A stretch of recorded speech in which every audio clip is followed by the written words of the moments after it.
తెలంగాణలో మరో ప్రాంతీయ రాజకీయ పార్టీ ఆవిర్భావానికి సిద్ధమైంది. తెలంగాణ జాగృతి అధ్యక్షురాలు కల్వకుంట్ల కవిత మరి కాసేపట్లో కొత్త పార్టీని ప్రకటించనున్నారు. మేడ్చల్ మల్కాజ్గిరి జిల్లా మునీరాబాద్లోని అద్వయ కన్వెన్షన్లో పార్టీ ప్రకటన చేయనున్నారామె. ఇప్పటికే ఇంటి నుంచి బయలుదేరారు కవిత. గన్ పార్కులో అమరవీరులకు నివాళులర్పించారు. రాష్ట్ర సాధన కోసం ప్రాణాలు అర్పించిన వీరుల త్యాగాలను స్మరించుకుంటూ కవిత కాసేపు మౌనం పాటించారు.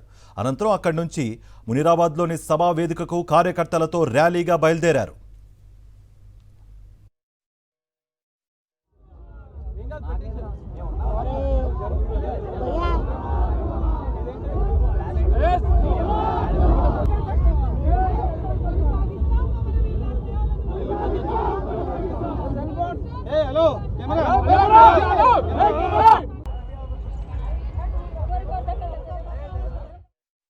ఇప్పటికే భారీగా కార్యకర్తలు అభిమానులు సభా ప్రాంగణానికి చేరుకుంటుండగా కొద్దిసేపట్లో కొత్త పార్టీ ప్రకటన చేరునున్నారు.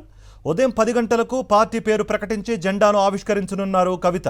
ఈ సభకు రాష్ట్రంలోని 33 జిల్లాల నుంచి సుమారు 50,000 మంది కార్యకర్తలు అభిమానులు తరలిరానున్నారు. పార్టీ పేరుతో పాటు కవిత ప్రసంగంపై రాజకీయ వర్గాల్లో ఆసక్తి నెలకొంది. తన రాజకీయ ప్రయాణం, తెలంగాణ ఉద్యమ అనుభవాలు, భవిష్యత్ కార్యాచరణపై ఆమె స్పష్టత ఇస్తారని పార్టీ వర్గాలు చెబుతున్నాయి.